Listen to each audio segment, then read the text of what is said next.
a la Fundación Juan Negrín, a su presidente don José Medina y a sus directivos por la colaboración prestada para la realización de este pequeño ciclo dedicado al doctor Negrín, pues les recuerdo que mañana se completará el mismo con la proyección del documental Ciudadano Negrín en los multicines Monopol, lo que ha sido posible debido a la cooperación de su copropietario, don Francisco Melo, al que le damos públicamente las gracias.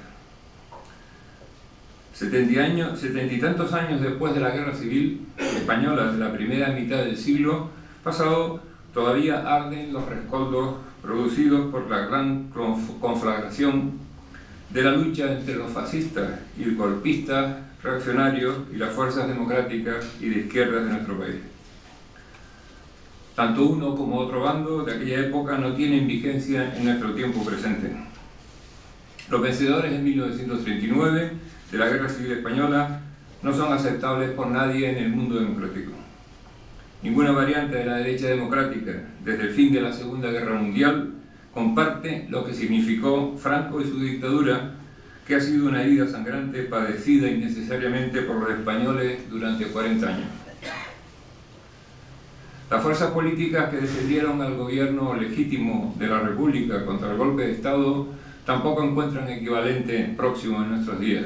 El único partido político de aquellos que existe hoy en día, el Partido Socialista Obrero Español, lleva a cabo unas políticas bien distintas de las que se llevaban a cabo en los años 30. La coyuntura histórica de la Guerra Civil Española ha desaparecido, pero algunos odios permanecen. La Real Sociedad Económica de Amigos del País de Gran Canaria asume el pasado histórico de la nación en su integridad, y no hay figura histórica más indicada para reflexionar sobre la España de la Guerra Civil y la España del exilio que don Juan Negrín López. El doctor Negrín ha sido el único canario que ha llegado a la presidencia del gobierno de España y el único también de la isla de Gran Canaria. Aparte de ser un estadista, fue un científico de primer orden y un hombre cosmopolita que vivió en el extranjero y hablaba varias lenguas, aspectos estos no muy frecuentes entre las élites políticas de la República, de la dictadura, incluso de la presente democracia. Es, como digo, para la Real Sociedad Económica Amigos del País de Gran Canaria una gran satisfacción colaborar con la Fundación Juan Negrín, que está próxima a inaugurar su sede en la calle de los Reyes, en este barrio de Vegueta. A continuación tiene la palabra don José Medina, presidente de la Fundación Juan Negrín. Hola, buenas noches a todos.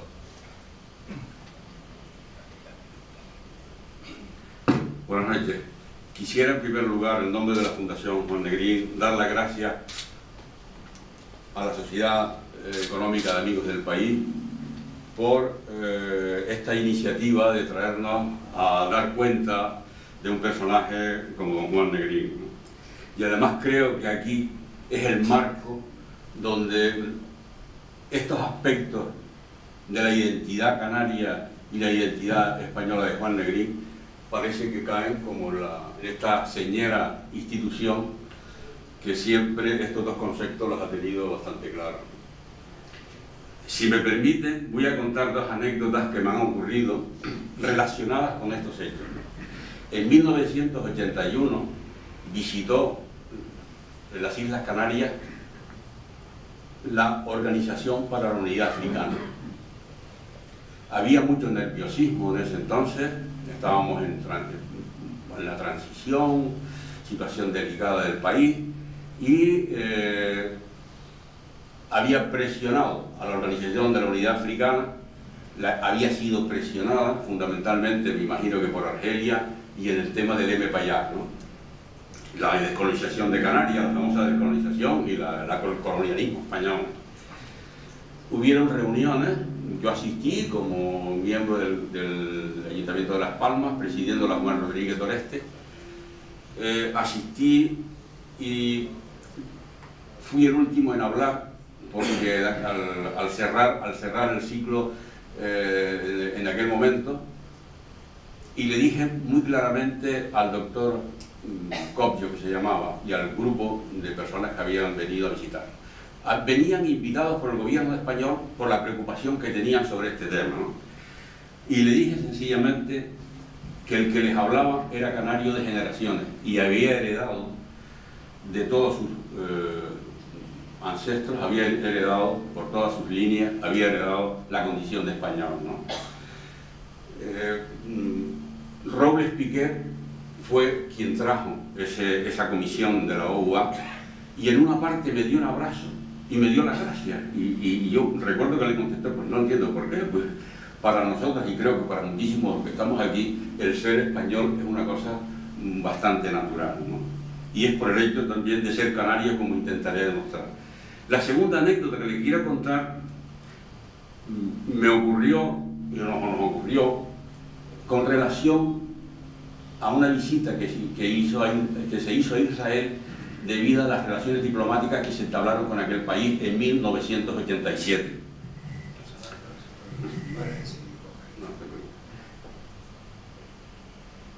En ese momento el gobierno regional hizo lo que para mí no se ha vuelto a hacer y es una pena, y lo dejo aquí en el aire, hizo algo que fue una exposición, la primera vez que se hacía de Canarias, del siglo XX de Canarias, de pintores, escultores y algunas cosas más. Esta exposición, que se llamó Luces en la escena de Canarias, de la escena canaria, le voy a nombrar simplemente a los artistas que se llevaron, a los cuadros de los artistas y de la exposición. Aparte de Néstor Martín, se llevó a Óscar Domínguez, Manolo Millares, Martín Chirino, César Manrique, Juan Ismael, Felo Monzón, Jorge Orama, Santiago Santana, Eduardo Gregorio, Plácido Fleitas, Pepe Abad, Pedro González, Cristino de Vera, Nicolás y Lola Masú, Chevillí, Not, Botas y Guirlanda, de Guesala, Pancho Lazo, Martín González, Luis Fajardo, en fin. La muestra fue un éxito impresionante. Primero porque la mayor parte de los cuadros reflejaban paisajes muy parecidos a los de Israel. Segundo, se conocía, la mayor parte de la gente que asistió conocían a Óscar Domínguez de su época de París. Y por contarles una anécdota, había un Millares colgado en el Museo de Arte Moderno de Jerusalén, en un enorme Millares. O sea que cuando el director general cerró el acto, dijo lo siguiente: detrás de esta creación hay todo un pueblo. Lo digo por el sentido de canario, o sea que nosotros, desde el año 34, lo decía Juan Manuel Trujillo, un escritor, que hizo en el periódico de la tarde de Tenerife, hizo un artículo que se llamó Existe una tradición, y él contaba en ese artículo que había una relación entre Josefina de la Torre, él entendía que había, sentía que había una relación entre Josefina de la Torre y Viera, o que había una relación entre muchos personajes de Canarias, pero demandaba que existiera una ciencia que explicara esa relación, no solo un sentimiento, ¿no? Y además decía algo que a mí siempre me ha preocupado, y es que Canarias se ignora e ignora que se ignora. Muchas veces desconocemos el conjunto de nuestra región y da lugar a una serie de equívocos importantes. Pero afortunadamente a Juan Manuel Trujillo una ciencia ya le ha contestado, que es la ciencia de la historia.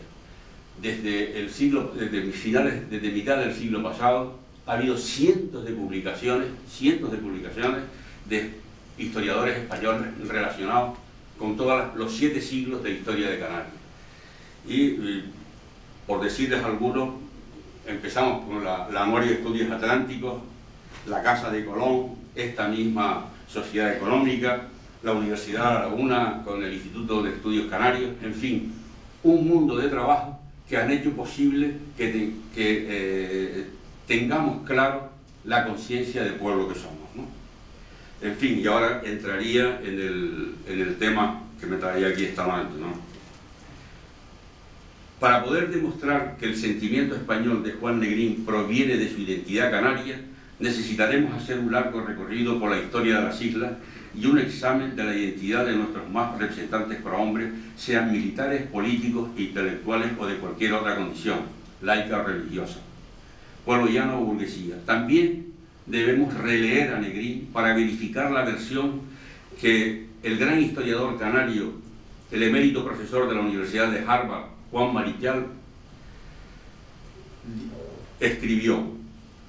Juan Negrín se sentía muy intensamente español, muy apasionadamente español, y en este sentimiento operaba, desde luego, su condición de español isleño, de español canario. Esto fue en una conferencia que una revista de La Caja recogió, de una conferencia que dio en el año, me parece que fue 81, en Madrid, el profesor Juan Marichal, ¿no? Que la identidad canaria es integrante de la española es una realidad indubitable, y a ella van dirigidas estas reflexiones, ¿no? Este sentimiento específico de español y canario obedece a hondas razones de índole étnica, histórica, socioculturales y geográficas, entre otras. Por lo tanto, es razón ineludible constatar esta afirmación de nuestra identidad. Quiero dejar constancia del concreto sentido de ese sentimiento español que cohabita en el canario, muy diferente, por supuesto, del españolismo patriotero y centralista que tanto rechazo provoca en la periferia del Estado. No somos castellanos, ni catalanes, ni vascos, tampoco andaluces ni gallegos, pero con todos ellos compartimos sangre y cultura, tradición. El primer principio que quería exponerles es que las Canarias formaron parte del nacimiento del nuevo Estado de la Edad moderna de España. La ocupación de los archipiélagos atlánticos, iniciada a partir del descubrimiento en 1312 de las Islas Canarias de Lanzarote y Fuerteventura, representan el primer paso de la expansión territorial medieval europea que se prolongará en la futura conquista y colonización del Nuevo Mundo y en la posterior circunvalación marítima a la Tierra al conectar los grandes océanos, el Atlántico, el Pacífico y el Índico. Según el profesor Morales Padrón, la colonización americana entronca con la mediterránea y que la anexión y colonización de los archipiélagos atlánticos es una proyección de esa colonización medieval mediterránea. Cabe señalar aquel descubrimiento como un hito de enorme trascendencia para la cristiandad, al ser las únicas islas habitadas en el Atlántico Medio. Como afirma Antonio Romeu de Armas en el prólogo de su libro Piraterías y ataques navales contra las Islas Canarias, la expedición de Lanzarote Marrocel había de tener con el tiempo una difusión extraordinaria, preparando por espíritu de curiosidad y de emulación los viajes descubridores de otros navegantes europeos. Las sucesivas expediciones emprendidas por los reinos cristianos de Aragón, Castilla, Portugal y la República de Génova en la Baja Edad Media hacia las islas no fueron casuales, sino una respuesta a la ocupación otomana de los territorios bizantinos que dificultaba el libre comercio marítimo de Génova entre Oriente y Occidente, induciéndoles a circunvalar la desconocida Mauritania, el África, como una posible ruta alternativa a la tradicional de las especies, al fabuloso comercio con el Oriente asiático. Lo hizo posible los progresos náuticos, la mejora de la brújula, la habilidad, el astrolabio circular y el uso de las cocas o carabelas dotadas de timón de codaste, que permitió el tornaviaje a vela. La expedición portuguesa de 1341 a las Afortunadas prueba el esfuerzo realizado por la corona portuguesa desde 1317, en que el genovés Emmanuel Pasaño recibió el título de almirante de Portugal. Nos lo cuenta también Romeu de Armas en el citado prólogo del libro que les acabo de decir. Y en 1339 fueron plasmadas en carta náutica las dos primeras islas del archipiélago por el portulano mallorquín Angelino Dussert, como todos sabrán. Siguiendo a este eminente historiador, en su otra comunicación, La exploración del Atlántico por mallorquines y catalanes del siglo XIV, la evangelización de las islas en general se realizaron durante los siglos XIV y XV. Lo corrobora, entre otros muchos, el canónigo Francisco Caballero Mujica en su libro Documentos Episcopales Canarios, editado por la Real Sociedad Económica de Amigos del País de Gran Canaria. Tal es así que el Papa Clemente VI coronó en Aviñón el 15 de noviembre de 1344 al príncipe de la fortuna, el almirante de Francia, Luis de la Cerdá, vástago de la Casa Real de Castilla. Además, invitaba a todos los monarcas cristianos de Occidente a tomar parte en una cruzada evangelizadora del nuevo reino establecido. El reino de Aragón acude a la evangelización solicitada por el pontífice, asimismo para aprovechar el comercio e intentar su conquista. En consecuencia, el Papa Pablo VI designa en 1351 al primer obispo de la sede atlántica con sede en Telde, otorgando el título de ciudad al poblado de aborigen. La primera vez que aparece la geografía del archipiélago canario en el plano náutico casi completo, es en el Atlas o Planiferio Catalán de 1375. La primera lengua latina que traducen intérpretes aborígenes en Gran Canaria es el catalán.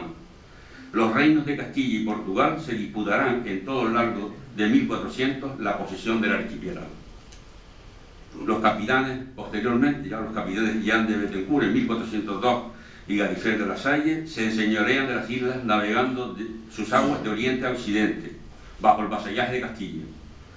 Asentados en Lanzarote, Fuerteventura y Hierro, eligieron real e iglesia en la aldea aborigen de Teguise y le fue concedida con posterioridad en puro papel la ciudad, catedral y obispado de San Martín del Rubicón, que a la postre sería del Rubicón y canariense, una vez trasladado al Real de las Palmas. La primera expedición portuguesa a las Canarias después de la ocupación por los castellanos fue la de 1415. Intentarían conquistar Gran Canaria en 1424, 1427 y 1434, provocando un largo conflicto diplomático con Castilla. En concreto, los isleños de todas las islas fueron sometidos a la influencia continua de algunos pueblos mediterráneos y atlánticos. Transcurrido algo más de siglo y medio en el descubrimiento del Reino de la Fortuna, tras sucesivas ventas y traspasos, en 1477 se resolvió el señorío de las Afortunadas mediante la compra por el Reino Unido de Castilla y Aragón de los derechos de conquista de Tenerife, Gran Canaria y La Palma al matrimonio de Diego García de Herrera e Inés Peraz, como todos conocemos. El Tratado de Alcazobas de 1479 sella la paz tras la cruenta guerra civil entre castellanos y portugueses por la sucesión de Enrique IV. Esto no solo traerá la paz, sino que garantizará la soberanía de Castilla en el Atlántico sobre las islas de Canarias o una isla por ganar, tema importante.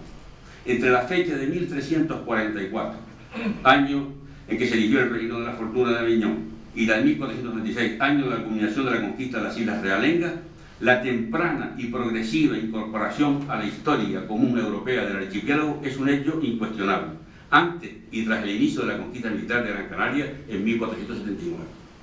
La expedición del 29 de septiembre de 1492, que inicia desde Tazacorte la conquista de La Palma, es apenas solo una quincena antes de que Cristóbal Colón avistara la tierra de las Indias, después de su paso obligado por el archipiélago al ser el único territorio hispano reconocido en el Océano Atlántico, y precede a la toma de Granada, y además la culminación en 1496 de la conquista de la isla de Tenerife es previa a la incorporación de Navarra al Reino de Castilla entre 1512 y 1516. Las islas quedaron como un territorio más al amparo del derecho de instituciones castellanas. Los foros de la Gran Canaria, que se iniciaron en 1480, son el inequívoco ejemplo de todo ello. Bajo el título de Reyes de la Gran Canaria con todas sus islas, Isabel y Fernando ampliaban los límites geográficos de un nuevo poder centralizado, trasladando la reconquista hacia el Atlántico. Precisamente la ubicación lejana de Canarias del territorio peninsular hará posible la dimensión atlántica de Castilla. Canarias es una parte constitutiva de España como Estado moderno, y sería precisamente esa isla por ganar la base jurídica de la posesión de las Indias por España. Tras la gesta de Colón se abre la ruta de las Indias. Castilla con Canarias consolida su estratégica ubicación atlántica en el cruce de tres continentes. Aquel periodo de constitución de la idea de España como Estado único se alcanzó con Carlos I. El nuevo y primer Estado moderno de España, según afirma el profesor Pierre Vilar en el capítulo 3 de su difundida breve historia de la España y con relación a los tiempos modernos, escribe: España no solo haber sido una potencia considerable, sino la primera en el tiempo y en importancia de las naciones fundadoras de los vastos imperios coloniales. Antes del imperio, el Reino de Canarias formará parte del núcleo que corresponde a España. Sus asuntos se dilucidaron siempre dentro del Consejo de Castilla, nunca en el Consejo de India, por ejemplo, y de ahí el fuerte arraigo de los canarios en el devenir español. Al quedar incrustado en nuestro propio acervo nacido del paisaje característico de nuestra tierra y del copioso linaje ha venido una rica mezcla de los pueblos ibéricos y de otros europeos fundidos a los asimilados aborígenes, y que ha movido al isleño a poseer altos grados de sensibilidad, de comprensión y de tolerancia humanitaria, y por todo ello haber asimilado avanzadas corrientes del pensamiento universal. Desde entonces, y me perdonan todo este preámbulo que estoy haciendo, desde entonces no habrá hazaña descubridora, ruta comercial o destacado hito bélico donde no intervengan canarios. Participamos en el poblamiento americano. Ya en el segundo viaje a Colón llevó canarios a América. En 1535, Pedro de Mendoza llevó 3 naves y 3 compañías de canarios para, hacia Buenos Aires, y fundaron allí la ciudad de Buenos Aires, los canarios. Los soldados del segundo adelantado de Canarias, don Pedro Fernández de Lugo, en la expedición de la exploración del río Magdalena en 1536, con nuestra presencia modesta pero efectiva en el nuevo Reino de Granada, queda en la toponimia de la ribera del río Magdalena 3 nombres de las 3 islas que proporcionaron mayor contingente de conquistadores: Las Palmas, capital de Gran Canaria, Tenerife y La Palma. Es que esto lo había escrito alguien, Tenerife nos puso Las Palmas, ¿no? En un lugar estratégico del nuevo reino. También hay que recordar, muy por arriba, la fundación de Montevideo en 1724 por canarios, la fundación de San Antonio de Texas por canarios, como también todos sabemos, y sobre todo la ubicación, el asentamiento permanente en el Caribe, en Puerto Rico, Santo Domingo, Cuba, el litoral mexicano, en la península del Yucatán y sin despreciar la parte de Florida y Luisiana, ¿no? Los canarios contribuimos a la mayor transferencia de semillas y animales entre continentes conocida en la historia de la humanidad. Sirva de ejemplo la llevada de la caña de azúcar. En Anguairo, en una revista de la Caja de Ahorros, hizo sobre este tema, apuntó lo siguiente: y también trasladado desde las islas al Nuevo Mundo cabras, cerdos, becerros, gallinas y plantas. Entre estas últimas la caña de azúcar, también el plátano y probablemente el ñame fueron llevados por primera vez a América procedentes de Canarias. Recuerda José Pérez Vidal que el historiador Fernández de Oviedo vio por primera vez los plátanos en el convento de San Francisco de Las Palmas, de donde, según el mismo cronista, fueron llevados en 1516 a la Española. Desde allí pasaron a las otras Antillas y al continente. Los canarios estuvimos en las infinitas guerras europeas y americanas, desde Lepanto a los enganches en el ejército de Flandes. La participación en la guerra de la independencia con el envío de tropas isleñas, nuestra famosa Granadera Canaria, o incluso en la guerra de Cuba con el batallón profesional de Cuba. Estos son ejemplos muy por arriba, ¿no? Y sobre todo, para mí lo más importante es que nos hemos defendido del asiduo hostigamiento de piratas en toda la historia de Canarias, y además con ejércitos propios de la isla, con isleños. Hemos estado solos defendiéndonos de casi todas el resto de naciones europeas, y lo hemos hecho en solitario y desde aquí. O sea que hemos defendido nuestra integración en España desde siempre, ¿no? En fin, todavía quedan, rotulan nuestras calles Alonso Alvarado, Pomochamoso, Venegas y Serafín Cairá. En fin, en resumen, aunque Madariaga apuntara que Benito Pérez Galdós veía España con ojos de forastero por su condición de isleño, sin embargo, para Antonio Machado, la lectura de la poesía de Saulo Torón le traía la emoción atlántica de la conciencia integral de España. Creo que somos la España exterior que contrasta pero converge con la España interior. Poseemos lenguas, linajes e historias comunes. Y ahora vamos a entrar ya en Don Juan Negrín. Perdóname que haya hecho todo este relato. Y simplemente era confirmar entre nosotros el sentimiento, el sentido de español en nosotros. ¿Y por qué? Porque eso es nuestra historia, no hay otra, no hay otra. Y esta es la que hemos vivido, la que hemos heredado, y lo de Canarios en este transcurso de los 7 siglos que hemos conformado este pueblo que decimos Canarias, ¿no? Canarias y España en la identidad de Juan Negrín. La identidad española de Juan Negrín le nace de su condición de canario, pues la circunstancia de ser canario del yo de Juan Negrín es la huella indeleble que le imprime el ambiente social y religioso en que desenvuelve durante la niñez y el periodo formativo de su juventud.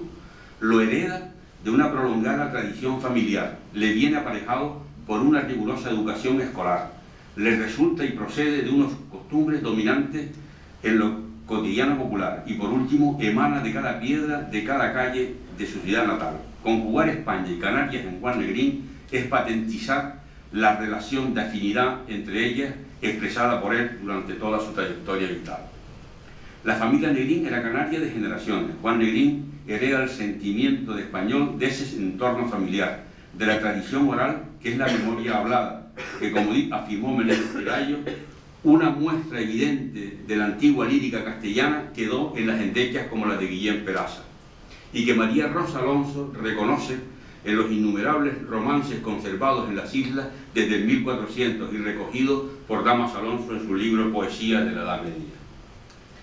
Pero de una manera inequívoca, Negrín lo palpó también de la esmerada enseñanza que recibió a partir de sus primeras letras en la escuela de doña Salomé Araña y Araña, en la calle Cano, esquina Arena, o su extraordinario bachillerato realizado bajo el plan Romanones en el colegio privado Centro General de Enseñanza Nuestra Señora de la Soledad de Las Palmas, ubicado en la calle Domingo J. Navarro, número 32, dirigida por el presbítero Santiago Sánchez Llanes, entre los años 1901-1906, de cuyo examen de grado que se conserva en el Instituto el Instituto Canarias Cabrera Pinto, dice Ana María García Pérez, catedrática de Geografía Histórica, que Negrín domina la lengua española, buena sintaxis y sin faltas de ortografía, bien redactado y estructurado, realiza una buena síntesis.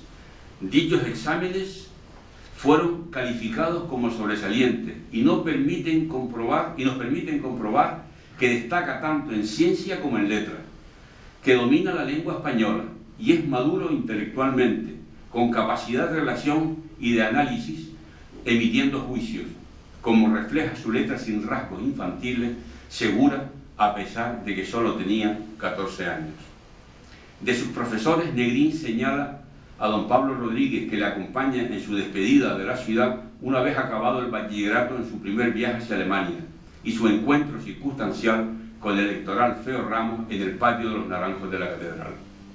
De este aprendizaje surgirá su afición bibliográfica, que le llevará a reunir una esmerada y nutrida colección de autores y materias de toda índole, sin olvidar en ella a sus paisanos, por lo que, y cómo no, conoció a quienes le procedieron, literatos tan temprano como Cairasco de Figueroa, Viana, Núñez de la Peña, Marín y Cuba, de altos funcionarios en la dirección de la vida nacional, en la política, en lo social, en lo cultural, religioso, militar, como Pedro Cerón y Ponce León, que ya hablamos, que organizó el primer ejército en las islas, o Francisco Díaz Pimienta, padre, capitán de la Armada de Felipe II, que luchó en 1571 en la batalla del Naval de Lepanto, al frente de un tercio integrado por marineros isleños. Su hijo, el famoso almirante de Castilla, del mismo nombre, nacido en Tazacorte en 1594, dirigió, entre otras muchas gestas militares, la conquista del archipiélago de Santa Catalina, islas de Providencia y San Andrés, situadas en el